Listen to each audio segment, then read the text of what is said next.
Buka Alkitab kita sama-sama, kita akan melanjutkan pembahasan kita tentang 33 hal yang harus kita hindari dalam perjanjian baru.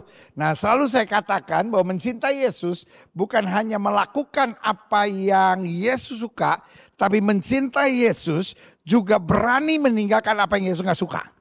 Yang setuju tetap taruh tangan kanan saudara di dada, sama-sama bilang sama saya harus berani meninggalkan yang Yesus gak suka. Yes, saya harus berani meninggalkan yang Yesus gak suka.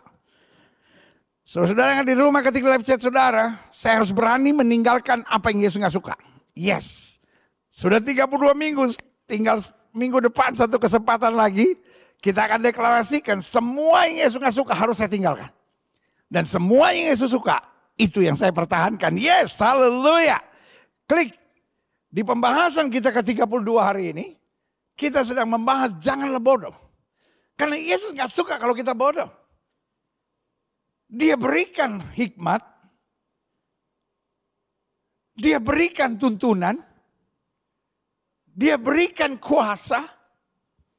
Dia berikan firman. Supaya kita tidak bodoh. Dan kalau kita mau jujur, gak ada orang yang senang disebut bodoh. Kita paling marah, kita paling tersinggung, kita paling kecewa kalau disebut bodoh. Pak, jangan pernah bilang sama istri bodoh. Setuju Bu?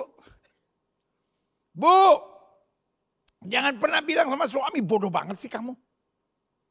Itu sangat menyakitkan Bu. Setuju Pak? Itu yang saya senang bapak-bapak itu. Kadang-kadang gak perlu jawab, cukup angkat alis senyum dikit. Iya kan?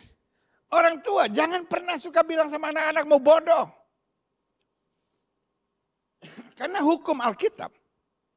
Apa yang kamu tidak ingin orang lain perbuat kepadamu, jangan perbuat itu pada orang lain. Kalau kita gak mau disebut bodoh, jangan katakan orang bodoh. Bahkan sorry untuk bilang ini. Mau dia pembantu saudara di rumah, mau dia babysitter saudara, mau dia driver saudara, mau dia tukang masak saudara, mau dia tukang kebun saudara, jangan pernah bilang bodoh. Anak Tuhan harus jadi berkat. Yang setuju ketika live chat saudara bilang anak Tuhan harus jadi berkat. Dan semua kita angkat tangan kanan dan bilang saya mau jadi berkat. Saya percaya bisa lebih semangat. Sama-sama bilang saya harus jadi berkat. Yes, sama-sama bilang saya harus jadi berkat. Berikan tepuk tangan, dia meriah buat Tuhan. Makanya pembahasan ke-32 kita sedang membahas janganlah bodoh. Klik. Efesus pasal 5 ayat 6-17 bilang begini. Janganlah kamu disesatkan orang dengan kata-kata yang hampa. Ini dunia di mana kita hidup hari-hari ini. Kenapa Alkitab ingatkan kita jangan bodoh? Kenapa Tuhan gak mau kita bodoh? Karena kita akan disesatkan. Karena dunia di mana kita hidup, sorry untuk bilang ini, dunia yang sadis. Bukan sekedar dunia yang jahat, dunia yang sadis. Kalau kita gak punya hikmat. Kalau kita gak punya kepandaian. Kalau kita gak punya kekuatan, kalau kita gak punya kemampuan. Kita akan disesatkan. Dengan bujukan-bujukan, dengan tipuan-tipuan, dengan kata-kata yang kelihatannya manis. Padahal Alkitab bilang kata-kata yang hampa. Karena hal-hal yang demikian mendatangkan murka Allah atas orang-orang durhaka. Karena kalau kita disesatkan, kita yang anak Tuhan bisa hidup kompromi dengan dosa. Kita yang anak Tuhan bisa hidup dengan cara-cara duniawi. Makanya Alkitab bilang mendatangkan murka Allah atas orang-orang durhaka. Betul awalnya hati saudara gak sadar. Tapi kemudian saudara tertipu. Saudara tertipu pada hal-hal yang kelihatannya menyenangkan. Tapi sebetulnya kosong, hampa, klik. Sebab itu kata Alkitab. Janganlah kamu berkawan dengan mereka. Makanya Alkitab bilang jangan kamu bodoh. Kamu harus berani mengambil keputusan. Kamu harus berani menentukan sikap. Ayat 8. Memang kamu dahulu adalah kegelapan. Pak. Kita tadinya gelap Pak. Bu, kita tadinya kegelapan. Kita tadinya pokoknya hawa nafsu dunia di depan. Kesenangan dunia. Pokoknya apapun yang menguntungkan itu kita buat. Tapi sekarang kita bukan orang bodoh. Kita penuh dengan hikmat Tuhan. Yang setuju sama saya katakan saya penuh dengan hikmat Tuhan. Oh saya berdoa jemaat Gereja Bethel Indonesia Global Fellowship Center saya ngerti. Ada saudara-saudara yang diberkati Tuhan dan kaya. Ada saudara-saudara yang diberkati Tuhan dan sukses. Tetapi ada saudara-saudara juga yang merupakan orang biasa. Tapi siapapun saudara, doa saya buat saudara. Supaya kita jangan bodoh. Saya berdoa supaya jemaat yang olehnya Tuhan percayakan untuk saya gembalakan adalah orang-orang yang berhikmat. Di tengah situasi politik seperti hari-hari ini, di tengah situasi hukum seperti hari-hari ini, di tengah situasi ekonomi seperti hari-hari ini, orang yang mengandalkan hikmat Tuhan akan tetap kuat, akan tetap tersenyum, akan tetap bersyukur, akan tetap memuliakan Tuhan, akan tetap jadi berkat. Berikan tepuk tangan yang meriah buat Tuhan. Haleluya. Yes. Sebab itu janganlah kamu berkawan dengan mereka, milikilah hikmat. Memang dahulu kamu adalah kegelapan. Tapi sekarang kamu adalah terang dalam Tuhan. Sama-sama bilang saya terang dalam Tuhan. Sebab itu hiduplah sebagai anak-anak terang. Bukan hidup sebagai orang gelap, bukan hidup nekat, bukan hidup sembrono, bukan hidup semaunya. Tapi hidup dalam tuntunan roh Tuhan. Klik. Karena terang hanya berbuahkan kebaikan dan keadilan dan kebenaran. Jadi kalau kita hidup dengan hikmat, buahnya adalah kebaikan, keadilan, dan kebenaran. Dan ujilah apa yang berkenan kepada Tuhan. Artinya orang-orang yang tidak bodoh, dia nggak nekat dalam hidupnya. Dia pertimbangkan, dia pikirkan, dia uji segala sesuatu. Dia mau pastikan hidupnya tetap dalam jalan Tuhan. Ayat 11. Janganlah turut mengambil bagian dalam perbuatan-perbuatan kegelapan yang tidak berbuahkan apa-apa. Ini kan bodoh. Kalau kita hidup pada perbuatan-perbuatan kegelapan meskipun mayoritas. Anak-anak muda sedang merasa. Tapi zaman sekarang pendeta pacaran pegang-pegangan. Pacaran lalu rangkul-rangkulan. Pacaran lakukan hubungan seks sebelum nikah. Itu normal sekali. Tapi ayat ini bilang janganlah turut mengambil bagian dalam perbuatan kegelapan. Hidup ini bukan soal mayoritas. Tapi hidup ini soal kualitas. Yang sama saya katakan hidup bukan soal mayoritas. Hidup soal kualitas. Karena kita anak raja. Kualitas kita harus kualitas kerajaan. Janganlah turut mengambil bagian dalam perbuatan-perbuatan kegelapan yang tidak berbuahkan apa-apa. Tetapi sebaliknya. Telanjangilah. Tinggalkanlah perbuatan-perbuatan itu. Sebab menyebut saja pun apa yang dibuat oleh mereka di tempat-tempat yang tersembunyi itu memalukan. Jadi Alkitab sedang mau bilang bahwa apa yang oke dalam dunia ini banyak halnya sebetulnya memalukan. Karena standar kita yang pertama adalah firman. Yang kedua standar kita adalah standar surgawi. Karena kita warga kerajaan surga. Dan yang ketiga standar kita. Bukan apa yang menyenangkan orang. Tapi apa yang menyenangkan dan memuliakan Kristus. Yang setuju katakan amin. Klik. Selanjutnya. Tapi segala sesuatu yang sudah ditelanjangi oleh terang itu. Menjadi nampak. Sebab semua yang nampak adalah terang. Itulah sebabnya dikatakanlah bangun. Hai kamu yang tidur. Bangkitlah dari antara orang mati. Dan Kristus akan bercahaya atas kamu. Taruh tangan kanan saudara di dada bilang Kristus harus bercahaya atas hidup saya. Jangan terus tidur. Jangan terus terlena. Jangan terus berpikir ya namanya kita masih di dunia. No, engkau warga sorga. Sama-sama bilang saya warga sorga. Makanya ayat Alkitab bilang bangunlah kamu yang tidur. Bangkitlah dari antara orang mati. Kristus akan bercahaya atas kamu. Karena itu. Perhatikan dengan seksama bagaimana kamu hidup. Jangan seperti orang bebal. Jadi Alkitab mau tekankan bukan hanya jangan bodoh tapi jangan bebal. Kalau kita udah tahu kebenaran tapi kita tidak melakukan itu kan namanya bebal. Tapi hidup seperti orang arif, orang bijaksana. Orang yang dipimpin oleh kuasa Tuhan. Klik. Dan pergunakan waktu-waktu yang ada. Karena hari-hari ini adalah jahat. Pengkhianatan menjadi biasa. Fitnah menjadi biasa. Saling bully. Rekayasa. Menjadi hal-hal yang menjadi tontonan sehari-hari. Sikap manipulatif. Kita lihat ada di mana-mana. Orang saling menjelekkan. Orang memutarbalikkan fakta menjadi hal yang biasa. Pertanyaannya, haruskah kita sakit hati? Sakit hati bukankah itu milik orang bodoh, milik orang bebal. Orang-orang yang berpikir kenapa saya diperlakukan tidak adil. Kenapa saya menghadapi hal-hal yang menyakitkan. Tapi buat orang-orang bijaksana dia mengerti betul. Manusia boleh reka-rekakan yang jahat. Allahku mereka-rekakan untuk kebaikan. Yang penting aku tidak stres. Yang penting aku tidak tertekan. Yang penting aku tidak membalas. Yang penting aku tidak hidup dalam kepahitan dan dendam. Aku tetap berjalan dengan iman dan percaya. Kemuliaan Tuhan dinyatakan. Yes, haleluya. Sebab itu kata Alkitab, janganlah kamu bodoh. Pak, bapak-bapak yang hidup dalam dosa, saya ingatkan jangan bodoh. Ibu yang apa-apa gampang tersinggung, gampang kecewa, gampang ngambek, gampang cerewet. Jangan bodoh. Adik-adik muda yang pacaran sama orang tidak seiman, yang lakukan hubungan seks sebelum nikah, yang hidup dengan onani, masturbasi. Jangan bodoh. Kita anak raja. Kita dibela Tuhan, kita disertai Tuhan, kita akan menerima anugerah Tuhan. Jangan bodoh. Usahakanlah. Usahakanlah. Usahakanlah. Supaya kamu mengerti kehendak Tuhan.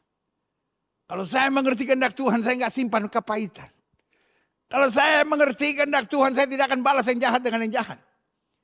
Kalau saya mengerti kehendak Tuhan, saya tidak akan kompromi dengan dosa. Kalau saya mengerti kehendak Tuhan, saya berjalan di jalan Tuhan dan saya lihat hari-hari saya penuh berkat, hari-hari saya penuh mujizat, hari-hari saya penuh pertolongan Tuhan. Katakan amin. Yes. Klik. Jadi saya simpulkan begini. Kita perlu memahami bahwa yang namanya kebodohan tidak berhubungan dengan pendidikan, pengalaman, serta karir seseorang. Ada banyak orang yang bilang, ya saya ini orang bodoh, pendeta saya nggak sekolah tinggi, saya cuma lulus SMP.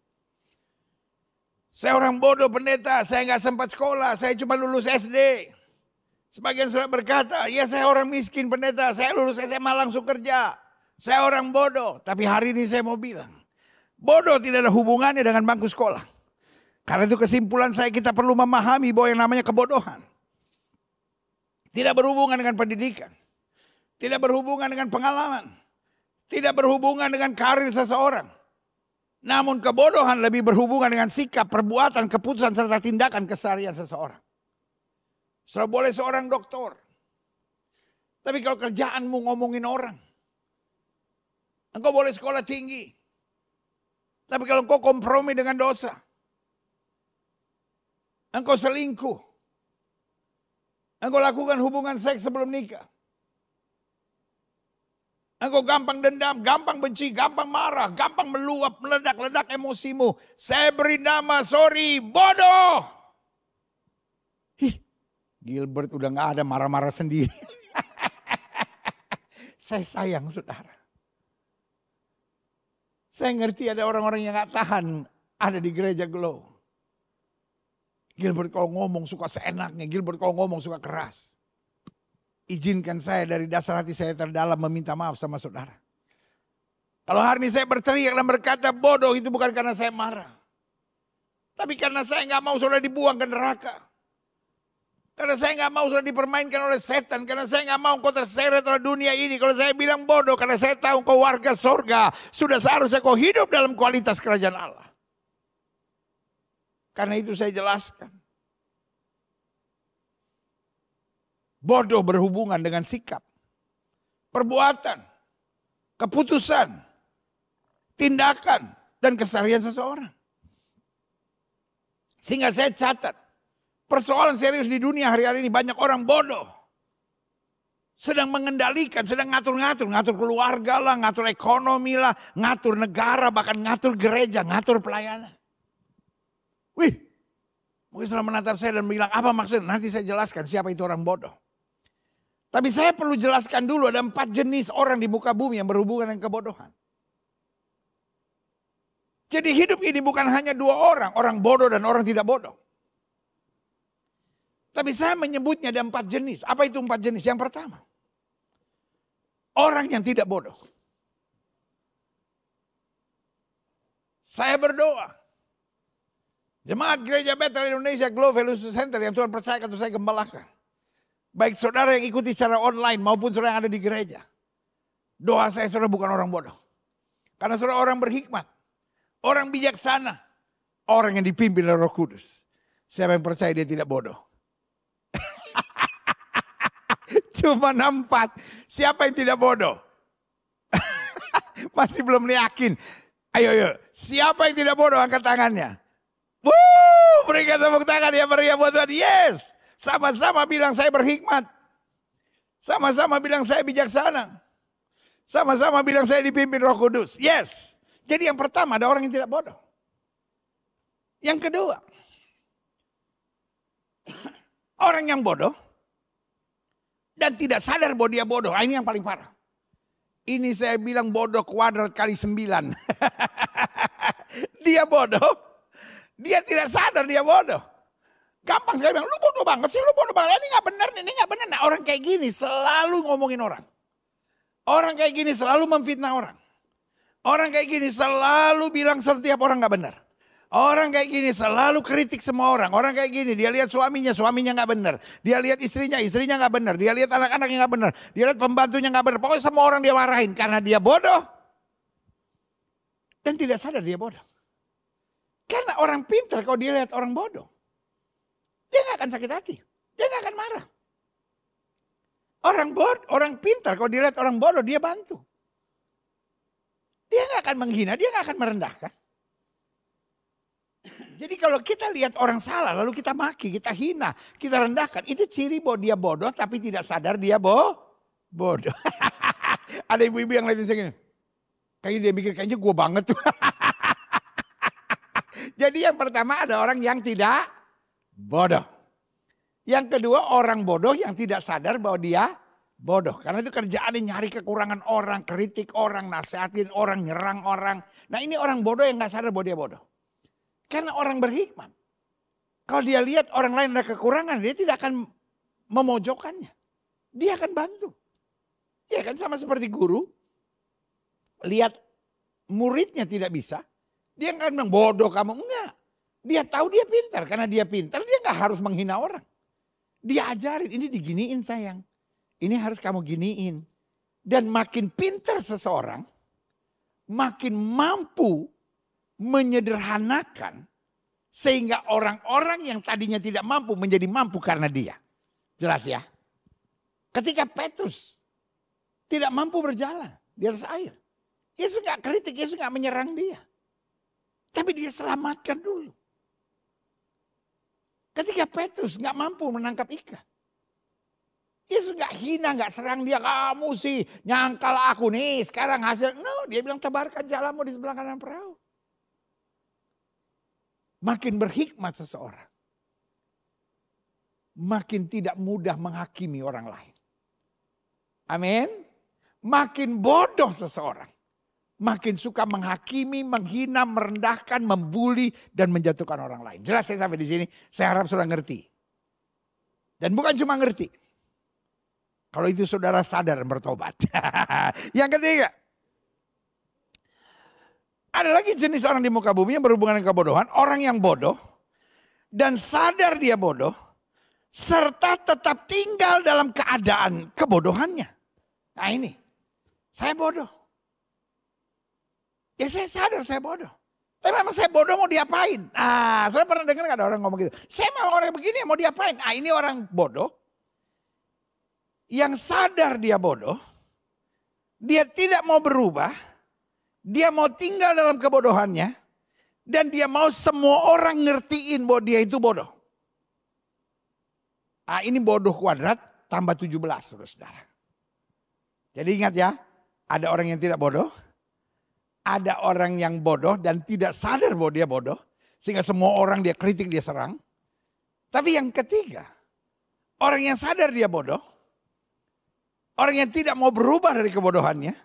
Dia mau tinggal dalam kebodohannya. Dia paksa semua orang ngerti dia. Saya memang orang yang begini mau diapain. Saya memang udah gak bisa berubah. Saya memang orang kayak gini. Buat saya. Orang-orang begini adalah. Orang-orang yang hatinya keras. Orang seperti ini adalah orang yang dikuasai oleh setan.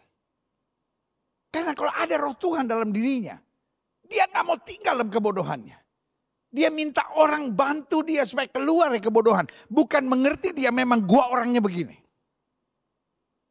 Orang-orang yang suka bilang gua memang orangnya begini, mau diapain? Lu ngerti gua aja.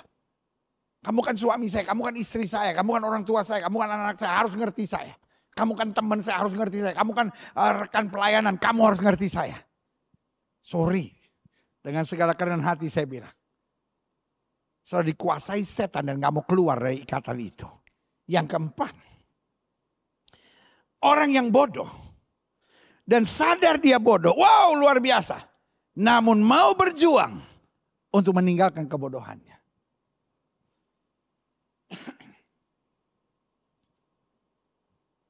Petrus sadar dia bodoh. Karena itu dia mau dipenuhi dengan Roh Kudus. Petrus sadar dia bodoh karena itu dia mau bertobat.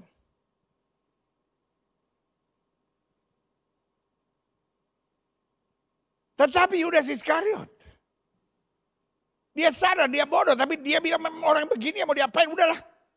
Saya memang gak pantas, sudah saya gantung diri aja. Tidak salah kalau engkau bodoh. Tapi mengeraskan hati di tengah kebodohan. Sok jago di tengah kebodohan. Nekan semua orang, kritik semua orang, nyerang semua orang di tengah kebodohan. Itulah yang jahat. Sekali lagi saya ulangi. Tidak salah menjadi orang bodoh. Tidak jahat menjadi orang bodoh. Tapi di tengah kebodohan ngotot. Di tengah kebodohan koreksi semua orang, serang semua orang, jatuhkan semua orang, minta semua orang untuk mengerti. Itulah yang jahat. Tapi biarlah di tengah kebodohan kita sadar bahwa kita bodoh.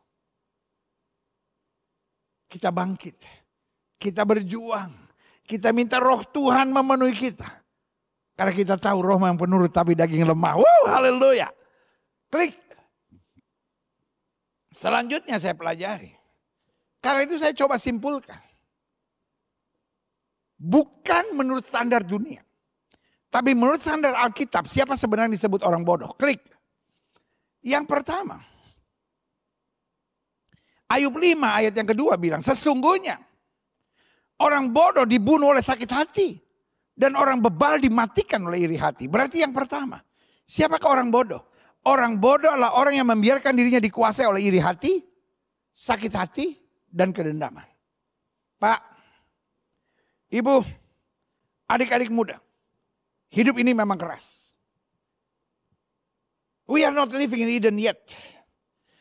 Masih banyak hal-hal yang menyakitkan yang bisa terjadi dalam hidup kita. Masih ada hal-hal yang melukai yang bisa terjadi dalam kehidupan kita. Tapi perlu saya tegaskan di ibadah minggu yang penuh berkat ini. Iri hati, sakit hati, benci, dendam, emosi yang meledak-ledak. Itu hanya menandakan bahwa kita bodoh. Daud dijahati, Daud dicurangi oleh Saul. Tapi dia bilang, aku tidak akan menjamah orang yang Tuhan urapi. Saya beri nama Daud bukan sempurna. Tapi Daud tidak bodoh. Beda dengan Saul. Saul punya begitu banyak kelebihan daripada Daud. Tapi waktu Daud selesai mengalahkan Goliat, putri-putri Yerusalem menari. Berkata, Saul mengalahkan beribu-ribu musuh. Tapi Daud mengalahkan berlaksa-laksa.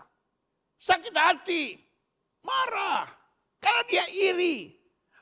Aku hanya diperhitungkan beribu-ribu. Tetapi baginya diperhitungkan berlaksa-laksa. Satu saat nanti jatuh kerajaan kepada tangannya. Lihat saudaraku yang kasih dalam Tuhan. Wanita-wanita Yerusalem tidak bilang bahwa Saul tidak bisa berbuat apa-apa. Dia sangat dihormati, dia sangat dimuliakan. Tapi orang kalau dasarnya iri, orang kalau dasarnya benci, dendam. Apa saja bisa menyakitkan baginya. Sorry untuk bilang.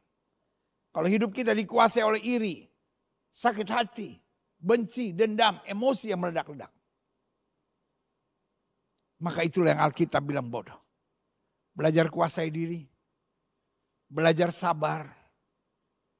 Belajar punya pikiran yang positif. Belajar hidup dengan semangat berdamai dimanapun Tuhan tempatkan. Haleluya. Yang kedua. Siapa yang Alkitab katakan orang bodoh? Matius 7 ayat 26. Tetapi setiap orang yang mendengar perkataanku ini dan tidak melakukannya, ia sama dengan orang yang bodoh. Yang mendirikan rumahnya di atas pasir. Berarti yang kedua kita simpulkan siapa orang bodoh. Jadi hari-hari ini yang tinggal hanya beberapa minggu kita merayakan Jumat Agung dan Paskah. Pekan Suci Paskah dan HUT gereja kita yang ke-18. Saya kasih tema unchangeable. Kita bukan orang-orang yang berubah-berubah. Karena kita punya Tuhan yang kasihnya tidak pernah berubah. Yes. Sama-sama bilang unchangeable. Yes. Dia dapat kita andalkan. Yes, haleluya. Nah, berarti yang kedua orang bodoh saya simpulkan. Sesuai dengan firman Tuhan, orang bodoh adalah orang yang mendengar firman. Namun tidak melakukannya. Alkitab bilang orang yang menerima firman dan melakukannya. Dia sama seperti orang bijaksana yang membangun rumahnya di atas dasar pasir. Yang bangun rumah di atas dasar batu karang. Ada gelombang, ada badai menerpa. Dia tidak goyah. Karena dibangun di atas dasar batu karang. Tapi orang bodoh adalah orang yang mendengar firman. Jadi orang bodoh bukan orang yang tidak pernah ke gereja. Tapi orang bodoh adalah orang yang ke gereja. Orang yang kadang-kala pelayanan. Orang yang kadang-kala terlibat dalam kegiatan-kegiatan rohani. Tapi firman buat dia hanya nyaman untuk didengarkan. Tapi bukan untuk dilakukan. Karena setiap kali ada tantangan firman Tuhan. Selalu dia pikir. Ya saya ngerti sih mesti sabar, mesti berserah. Tapi kondisi begini bagaimana bisa sabar? Ya saya sih ngerti harus hidup dengan iman. Ya tapi kan gak bisa cuma iman. Jadi selalu dia melawan kebenaran firman Tuhan. Pak, Bu, adik-adik muda. Seberat apapun firman Tuhan taat. Alkitab sudah bilang gelap dan terang tidak bisa bersatu, taat. Alkitab sudah ajarkan kembalikan perpuluhan milik Allah. Taat. Tapi zaman sekarang dibilang, tapi kan di perjanjian baru gak ada, astaga. Boleh gak sih jangan bodoh-bodoh amat gitu. Yesus bilang, perpuluhan dari selasi ada zintan kamu bayar. Tapi kasih dan keadilan kamu tinggalkan. Yang satu kamu lakukan, yang lain jangan kamu lakukan. Yang satu kamu lakukan, yang lain jangan kamu abaikan. Artinya, Kristus gak pernah bilang jangan bayar lagi perpuluhan. Cuma memang hati saudara busuk. Saudara dasarnya memang pelit. Tapi hari ini hanya saya mau ingatkan buat saudara. Saudara gak mau kembalikan perpuluhan milik Tuhan, gak apa-apa. Gereja Tuhan pasti tetap diberkati dengan cara Tuhan yang ajaib. Gereja Tuhan punya kok. Tugas kita taat. Tapi hari-hari ini. Yang sedang diramaikan di dunia sosial media adalah perdebatan. Mujizat sudah tidak ada, kesembuhan tidak ada, perpuluhan tidak ada, bahasa roh tidak ada. Ya, semua tentang kesembuhan ilahi robek. Semua tentang mujizat robek. Semua tentang karunia-karunia Tuhan robek. Semua tentang bahasa roh robek. Semua tentang perpuluhan robek. Lama-lama habis Alkitab. Tinggal halaman depan sama halaman belakang. Saudara, firman Tuhan bukan untuk didebat. Firman Tuhan untuk kita tahan. Karena orang yang mencari kerajaan Allah serta kebenaran semua yang akan ditambahkan. Yang setuju katakan amin. Jadi ingat yang kedua. Siapa orang bodoh? Orang yang mendengar firman namun tidak melakukannya. Dia debat, dia cari alasan, dia cari pembenaran, dia cari ajaran-ajaran yang menolong dia untuk tidak melakukannya. Engkau mungkin bisa mencari pendeta. Engkau mungkin bisa mencari program-program yang mendukung bahwa engkau tidak perlu berbahasa roh, engkau tidak perlu kembalikan perpuluhan, engkau tidak perlu doa puasa, engkau tidak perlu percaya pada kuasa Tuhan. Mungkin engkau bisa menemukannya. Tapi engkau makin jauh dari Tuhan. Saran saya adalah apa yang Alkitab katakan ikuti. Maka engkau akan melihat anugerahnya, katakan amin. Yang ketiga. Amsal 1 ayat 7. Siapa orang bodoh? Sekali lagi saya bilang. Ini bukan pandangan psikologi. Ini bukan pandangan para ahli. Tapi hal ini yang saya mau bilang orang bodoh dalam terang firman Tuhan. Amsal 1 ayat 7 bilang takut akan Tuhan adalah permulaan pengetahuan. Tapi orang bodoh menghina hikmat dan didikan. Berarti yang ketiga siapa orang bodoh? Yeremia 4 ayat 22 bilang, sungguh bodohlah umatku ini. Berarti orang bodoh. Bukan sekedar orang yang tidak percaya Tuhan. Ayat ini bilang bodohlah umatku ini. Mereka tidak mengenal aku. Mereka adalah anak-anak tolol. Tidak mempunyai pengertian. Mereka pintar untuk berbuat jahat. Tapi untuk berbuat baik mereka tidak tahu. Jadi orang bodoh yang ketiga adalah orang yang tidak takut Tuhan. Sehingga tidak mau melalui proses pendidikan Tuhan. Waktu kita diproses, kita marah, kita berontak, kita kecewa. Karena kita hanya mau menjalani iman Kristen yang enak. Kita hanya mau menjalani hidup Kristen yang nyaman. Kita hanya mau menjalani hidup Kristen yang memuaskan secara daging.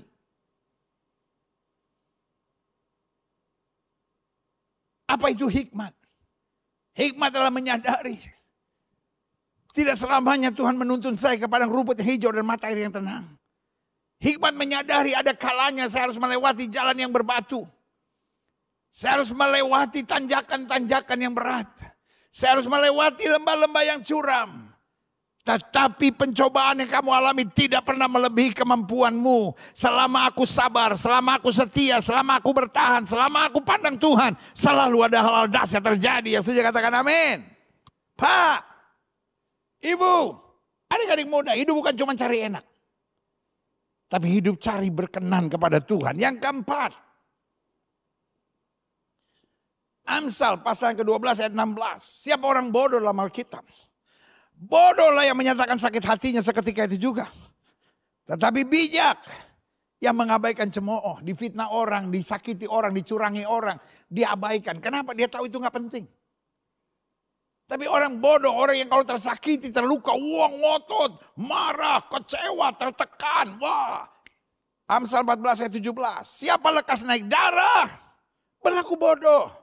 Tapi orang yang bijaksana sabar. Makanya selalu saya bilang, sabar itu mahal. Tidak bisa kita harapkan dari orang-orang murah. Pak, sabar Pak. Bu, Ibu tuh hebat loh. Ibu cuma kurang sabar aja. Pak, Bapak sebetulnya luar biasa loh Pak. Cuma Bapak kurang sabar aja. Adik-adik muda, ada banyak saudara yang kalau engkau sabar, ada banyak hal dahsyat yang terjadi. Tapi selalu saya bilang, untuk bertindak sabar, tidak ada yang terlambat. Mungkin ada hari-harinya engkau emosi. Dalam bertindak, dalam bersikap, dalam mengambil keputusan. Lalu saudara berjanji. Mulai masa-masa prapaskah tahun ini. Sepanjang 2025 saya akan jalan dengan kesabaran. Engkau akan kagum melihat berkat Tuhan luar biasa. Adik-adik muda. Kalau cari pasangan teman hidup, jangan cuma cari, oh dia kaya, dia ganteng, wah dia hebat, dia luar biasa. Boleh nggak salah satu kriteria penting yang kau lihat, orangnya sabar nggak? Boleh seganteng apapun, tapi kalau orangnya emosional. Buat saya lebih baik kau tinggalkan. Sorry untuk bilang segala kerendahan hati saya ngomong. Seganteng apapun dia. Sekaya apapun dia. Sebanyak apapun karunianya.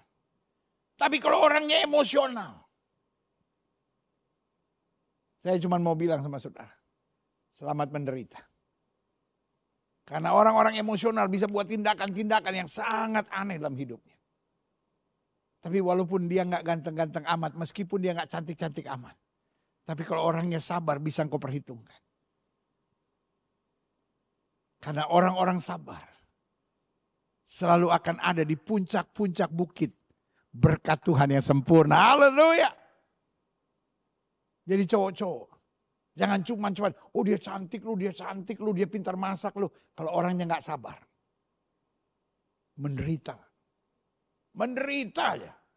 Nggak sabar dalam mendidik anak, nggak sabar dalam meniti karir bersama saudara. Gak sabar ketika ada konflik-konflik. Rumah tanggamu gak seburuk yang kau bayangkan. Tapi persoalan kau terlalu emosional. Jadi ada masalah apa tuh pecah gitu kayak apa. Mulai sekarang ayo yuk. Kita mau sabar. Sama-sama bilang sama saya, orang hebat pasti sabar. Yes, sama-sama bilang orang hebat pasti sabar. Sama-sama bilang orang hebat pasti sabar. Yes. Berarti yang saya pelajari, klik.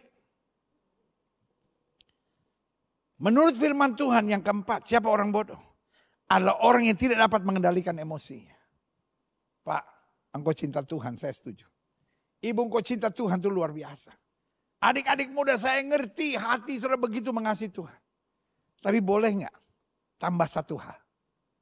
Cinta Yesus disertai dengan kemampuan pengendalian diri dan emosi yang baik akan menuntun kita pada kedahsyatan yang luar biasa. Yang saja katakan amin. Yang kelima, siapa orang bodoh? Amsal 15 ayat 13. Jikalau seseorang memberi jawab sebelum mendengar, itulah kebodohan dan kecelaannya. Klik. Kesimpulan saya. Orang bodoh adalah orang yang membuka mulutnya di saat yang tidak tepat. Dia nggak mau dengar dulu. Dia nggak mau bertimbang dulu. Dia nggak mau mengkaji dulu. Belum apa-apa, nyerang. Belum apa-apa, mojokin orang.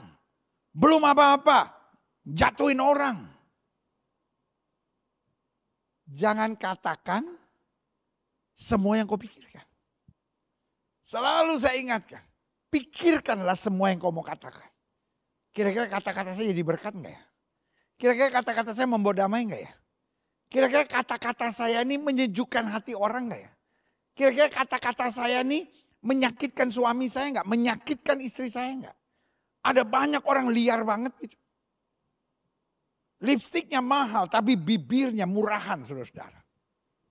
Ngomongnya seenaknya, nggak mau tahu mau suami saya hatinya sakit kek, mau istri saya hatinya terluka kek. Pokoknya saya merasa itu loh, saya memang orangnya begini, aduh.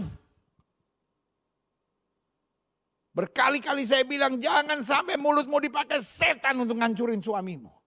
Jangan sampai mulutmu dipakai setan untuk ngancurin anak-anakmu. Jangan sampai mulutmu dipakai setan untuk ngancurin rekan-rekan pelayananmu.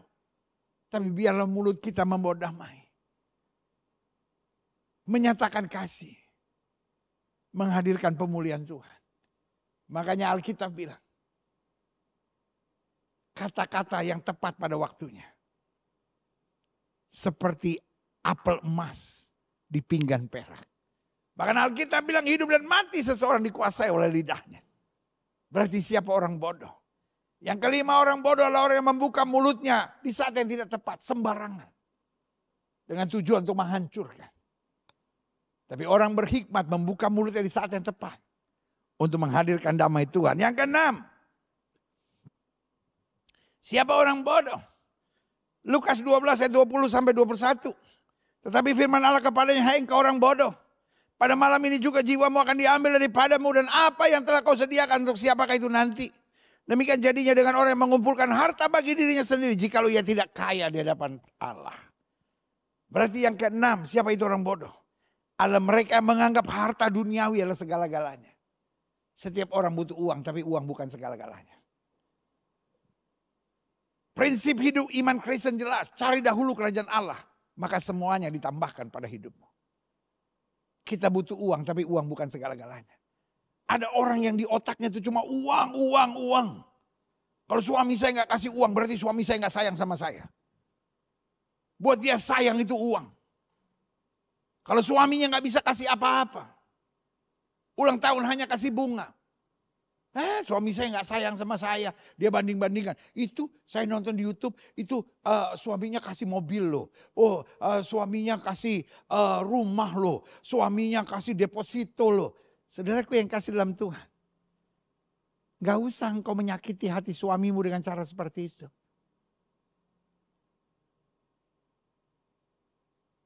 Ngelihat bini kayak lu, boro-boro dia mau kasih sesuatu, dia enak lihat lu. Saya senang gak kalau digituin? Gak usah kan kita banding-bandingkan. Saya bilang, wah suaminya dong ngasih ini ke istrinya, suaminya ngasih ini ke istrinya. Enak gak kalau suami saudara tiba-tiba jawab, ya lihat istrinya juga dong kan cantik, istrinya kan juga baik, istrinya kan juga gak cerewet. Terus maksud lo? Itu.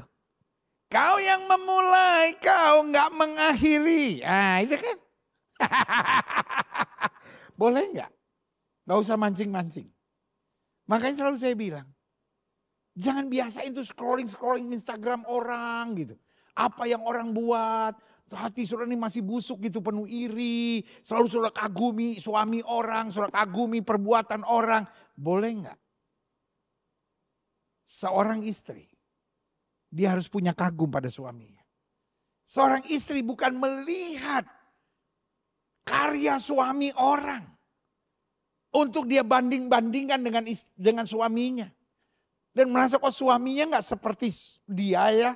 Dia tuh baik loh, dia itu perhatian loh. Gak kayak suami saya. Suami-suami juga gitu. Dia bangga aja sama istrinya. Gak usah dia lihat Instagram istri orang. Oh istrinya buat ini loh, istrinya buat ini. Setan di akhir zaman sedang memakai roh adu domba untuk mengacaukan segala-galanya. Karena itu saya bilang, siapa orang bodoh? Orang bodoh adalah orang yang menganggap harta duniawi ini adalah segala-galanya. Tapi orang berhikmat menyadari betul. Berkat Tuhanlah segala-galanya. Kalau Tuhan memberkati kita, di tengah tantangan, di tengah kekurangan kita bisa bersyukur. Karena kita tahu apa saja yang Tuhan sediakan, selalu yang terbaik. Walaupun suamimu gak bisa memberikan hadiah yang mahal, bisa gak kau tetap menatapnya dan berkata, engkau tetap hadiah termahal yang Tuhan berikan bagiku. Walaupun istrinya tidak bisa memberikan hadiah mahal kepada suaminya. Tapi tetap suami menatap istrinya dengan bangga dan berkata, engkau adalah hadiah yang termahal yang Tuhan berikan bagiku. Gak usah nangis bu. Ada ibu-ibu yang bilang, kayaknya gak mungkin tuh suami saya. Ya saya mau ingatkan. Orang-orang bodoh. Orang yang menganggap harta adalah segala-galanya. Tetapi orang-orang berhikmat menganggap Tuhanlah segala-galanya. Terlihat. Orang-orang bodoh apa saja mengeluh. Apa saja komplain. Dia dikasih gunung emas sekalipun. Dia akan bandingkan, oh orang lain dapat gunung berlian. Itulah orang yang gak punya thankful, gak punya syukur. Tetapi orang kalau punya syukur dalam hidupnya. Gak punya apa-apa pun dia bersyukur, Tuhan. Aku tetap hidup dan dapat merasakan penyertaan Tuhan. Amin. Saya berdoa jemaat Gereja Bethel Indonesia Global Fellowship Center. Hatinya penuh syukur. Dia tahu segala-galanya adalah kasih Tuhan. Bukan harta duniawi. 7. Yang terakhir saya pelajari. Apa konsep bodoh dalam terang firman Tuhan? Siapa orang bodoh dalam firman Tuhan? Dan beberapa teman kami telah pergi ke kubur itu dan mendapati bahwa mereka benar. Bahwa memang benar yang dikatakan perempuan-perempuan itu. Tapi dia tidak mereka lihat. Lalu ia berkata kepada mereka. Yesus berkata kepada mereka. Ini Yesus bersama dengan muridnya ke Emmaus ini.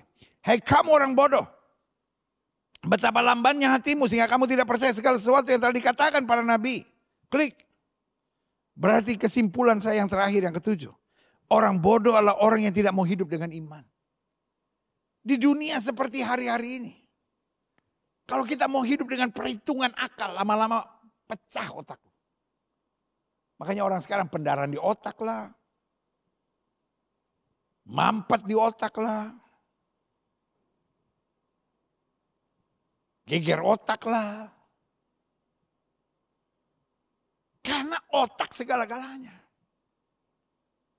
Tapi anak Tuhan berjalan dalam iman. Makanya Alkitab berkata, singa-singa muda dapat menarik kelaparan, orang yang berharap Tuhan tidak pernah kekurangan sesuatu yang baik. Katakan amin. Saya nggak tahu apa yang akan terjadi di depan kita hari-hari ini. Tapi tiap hari berita dunia sudah mulai mengkhawatirkan. Saya hanya mengajak jemaat sekalian hidup dengan iman. Rumah tanggamu pasti dahsyat. Masa mudamu pasti luar biasa. Apa saja yang kau kerjakan dibuat Tuhan berhasil. Makanya Paulus bilang hidup yang kau jalani sekarang bukan karena melihat tapi karena iman. Dan Alkitab bilang sesuai imanmu jadi padamu. Tahun ini juga kita akan mengalami promosi dari Tuhan. Saya udah berasa nih gak ada yang akan bilang amin. Gilbert gak ada ini. Tahun ini juga kita akan mengalami promosi dari Tuhan. Belum. Baru 7. Sama-sama perhatikan baik. Tahun ini juga kita akan menerima promosi dari Tuhan. Amin. Tahun ini juga kita akan mendapat promosi dari Tuhan. Wow, berikan tepuk tangan yang meriah buat Tuhan. Yes. Orang bodoh adalah orang yang tidak mau hidup dalam iman. Hidup ini bukan ada masalah, tidak ada masalah. Hidup ini pertanyaan, saya ada iman enggak? Selama ada iman, engkau pasti akan lihat hal dahsyat. Klik. Saya undang pemain musik maju ke depan. Sebagai penutup saya tekankan. Setiap jemaat Tuhan. Apa yang Yesus gak suka dalam perjanjian baru? Yang ke-32 adalah Yesus gak suka kalau kita bodoh. Dia sudah memberikan firman. Dia sudah memberikan urapan. Dia memberikan tuntunan Roh Kudus. Dia latih kita hari demi hari. Dia mau kita berhikmat. Dia mau kita bijaksana. Dia mau kita mengerti kehendak Allah. Karena itu bersiaplah untuk sadari. Jika kita memiliki kebodohan. Lalu bersiaplah berjuang untuk meninggalkannya. Sehingga kita dapat memiliki kehidupan yang penuh tuntunan Tuhan dalam hikmat dan kebijaksanaan. Saya berdoa supaya saudara tidak bodoh. Tapi kalaupun selama ini kita bodoh. Minimal kita bodoh yang mau bangkit keluar dari kebodohan kita. Kita percaya tuntunan Tuhan, kita percaya hikmat Tuhan. Kita percaya kebijaksanaan Tuhan dan kita mengerti kehendak Tuhan dalam hidup kita. Sehingga hari demi hari kita dipimpin oleh kemuliaannya. Berikan tepuk tangan yang meriah buat Tuhan. Haleluya.